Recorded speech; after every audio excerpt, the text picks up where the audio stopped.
மக்களே வணக்கம். இன்றைக்கி Bigg Boss season 9 episode number 78 பற்றி தான் பார்க்க போகிறோம். வாங்க போகலாம். ஆரம்பிக்கலாங்களா? எபிசோட் ஸ்டார்ட் பண்ணோன்னா விஜய் சேதுபதி உள்ளே வந்தாருங்க. சாண்ட்ரா கனிக்கிட்ட மன்னிப்பு கேட்காது எனக்கு அப்போ அந்த மாதிரி தோணிடுச்சு சார். எனக்கு இஷ்யூ விக்ரம் கேப்டன் டாஸ்கில் ஆதிரை கால் பிடிச்சி இழுத்து இஷ்யூ இதெல்லாம் கேட்பாரு அப்படின்னு நினச்சவங்க. ஆனால் இதில் எதுவுமே கேட்கலங்க. அப்போ அப்படி தோணா பரவாயில்ல, இப்போ எப்படி தோணுது உங்களுக்கு? ஒன்றே ஒன்று கேட்டாருங்க, சாண்ட்ராவை மன்னிப்பு கேட்க வச்சாரு. சார் நீங்கள் இப்போ சொல்லும்போது நான் யோசிச்சு தப்புன்னு தோணுது. Sorry sorry sorry sorry sorry sorry. அது கேட்க வைக்காமையே இருந்திருக்கலாங்க. அப்படியே மயிலிறகுல வருடி விட்டா மாதிரி வருடி விட்டாருங்க. அவங்களும் சாரி அப்படின்னு சொல்லிட்டு உட்காந்துட்டாங்க. இவங்க வீட்டிலேருந்து வர ஆளுங்க வந்தாங்கன்னா இவர்களுக்கு மகிழ்ச்சி. அதுக்கப்புறம் ஃப்ரீ ஸ்டார்ஸ் பற்றி பேசினாருங்க. நெக்ஸ்ட் வீக் ஃபேமிலி மெம்பர்ஸ் வர போகிறாங்க, இதில் யாருக்கு ப்ளஸ்ஸு யாருக்கு மைனஸு அப்படின்னு கேட்டாருங்க.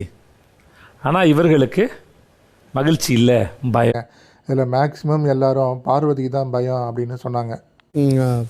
பாரு அவங்க அம்மா வர்றதுனால பயங்கர அதுக்கப்புறம் யாரெல்லாம் எவிக்ஷனில் இருக்கீங்களோ எல்லாரும் ஒன்றா உட்காருங்க அப்படின்னு சொன்னார். யாரெல்லாம் நாமினேஷனில் இருக்கீங்க அவங்களாம் ஒன்றா உட்காருங்க எல்லாருமே.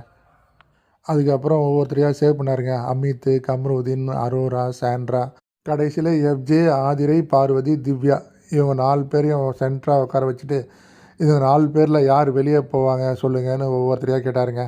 கடைசியில் எஃப்ஜே எவிக்டட் அப்படின்னு காடை காமிச்சிட்டாருங்க.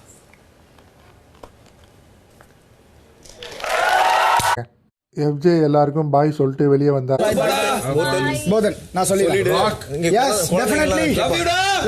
விஜய் சேதுபதி அவருக்கு அவருடைய வீடியோவை போட்டு காமிச்சிட்டு உங்கள் பையன் வீடியோ பார்ப்போமா? எஸ். அவரை கட்டி பிடிச்சி முத்தம் கொடுத்து வழி அனுப்பி வச்சாருங்க. நல்லா. எஃப்ஜே போகும்போது ஒரு ரேப் பாடல் பாடிட்டு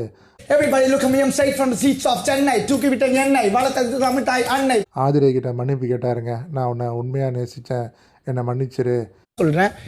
நான் இன்டென்ஷனாக எதுவுமே பண்ணலை, எனக்கு உன்னை ரொம்ப பிடிக்கும். அப்போ நம்மளுக்கெலாம் ஒரு சந்தேகம் வருது, அப்போ வியன்னாவை எப்படி நேசித்தாருன்னு தெரில.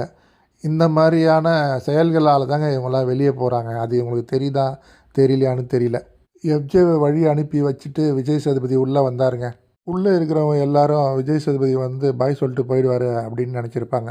ஆனால் விஜய் சேதுபதி உள்ளே வந்தவங்க என்னதான் உங்களுக்கு பிரச்சனை, இதுக்கு மேலே இன்னும் என்னதான் பண்ணணும்னு எனக்கு தெரியல. இது 77வது நாள், அதனால இன்னொரு எவிக்ஷன் இருக்குது அப்படின்னு சொல்லிட்டாரு. ஸ்டார்டிங்கில் எவிக்ஷன் பற்றி கேட்கும்போது 2 பேர் நோ எவிக்ஷன் இருக்கும் அப்படின்லாம் சொன்னாங்க. அது யாருன்னு பார்த்தீங்கன்னா விக்ரம், கனி. இவங்க நோ எலிமினேஷன் தான் சார் தோணுது.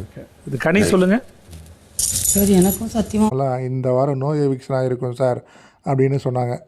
அதுக்கப்புறம் செகண்ட் எவிக்ஷன் ஆதிரே அப்படின்னு கார்டு காமிச்சிட்டாருங்க. பார்த்தலாமா? உண்மையிலேயே ஆதிரைக்கு ஷாக்காக தாங்க இருந்திருக்கும். துக்கத்தை அடக்கி வச்சுட்டு ஆதிரை எல்லாருக்கும் பாய் சொல்லிட்டு வெளியே வந்தாங்க.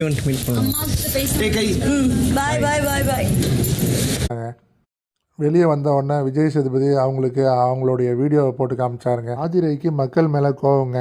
இந்த வாட்டி நான் நல்லா தானே விளையாடினேன், நேர்மையாக இருந்தேன். அமுச்சு விட்டுறாங்க இவங்க, என்ன புரிஞ்சிக்கவே முடியல என்னால். விளையாட தெரியாமல் மக்கள் மேலே பழி சொல்லி என்னங்க பிரயோஜனம்? வந்ததுலேருந்து என்னங்க பண்ணீங்க நீங்கள்?